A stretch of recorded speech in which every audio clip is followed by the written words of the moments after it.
We're coming up to 20 minutes after 7. Now, new figures obtained by the BBC show that 27 of London's 33 local authorities permit some pavement parking, even though the practice is broadly banned in the capital. Through exemptions, councils are able to mark the bays onto the pavements directly, often leaving little room for, if you think of wheelchair users, parents with buggies, anybody who is just trying to get somewhere on foot. Adam Gabsi joins me, co-chair of disability support group Inclusion London. Adam uses a wheelchair. Good morning to you. Good morning. How much does this annoy you, pavement parking? This is very annoying. Pavements are for people. Yeah, that is genuinely what I believe, and it is going to create a barrier, an additional barrier in London to the 1.6 million disabled people, which is a very serious issue. Now, not only are we just talking about disabled people, but, parents with buggies, people with luggage, as well as people who have any sort of mobility issues. We can't have cars on the pavement.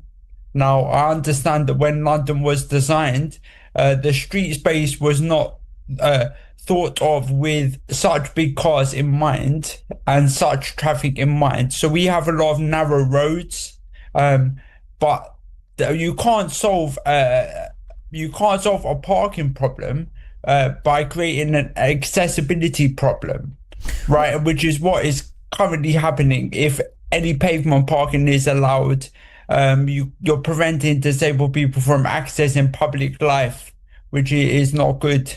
There might be some drivers who say, surely I should be allowed to park near my house if I live on a bus route, a road where parking is available. Do I not have a right to park near my home? I totally empathise with drivers that do feel that way. However, they should empathise with disabled people that cannot have the street space blocked in any way. It could stop us accessing life at all. Whereas it's a small inconvenience for the driver, it is potentially stopping people from accessing society as a disabled person. So it's a massive issue. As I previously said, London wasn't designed in the first place with the idea of the traffic that we currently have. However, we are now in this space and we need councils to have real enforcement powers and really design the street space better so both drivers and disabled people can use the street space together. Well, 4 London boroughs say they will remove some pavement parking. This is Greenwich, Hounslow, Lambeth and Lewisham. Is that a start for you? Does that go far enough? Yeah, what wonderful.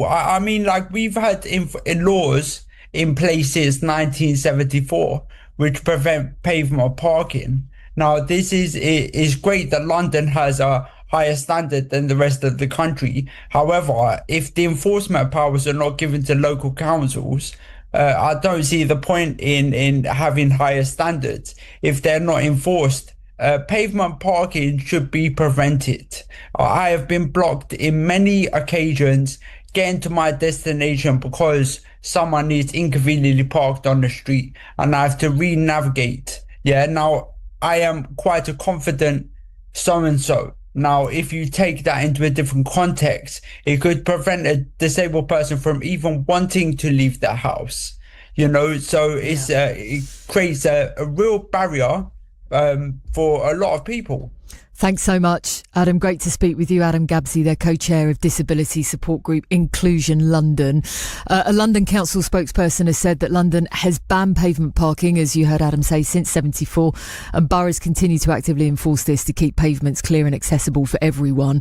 In a limited number of locations, usually where streets are especially narrow, boroughs can permit pavement parking in specific, clearly signed and marked areas. This is to balance the needs of residents, businesses and emergency access. Any thoughts from you? Let me know.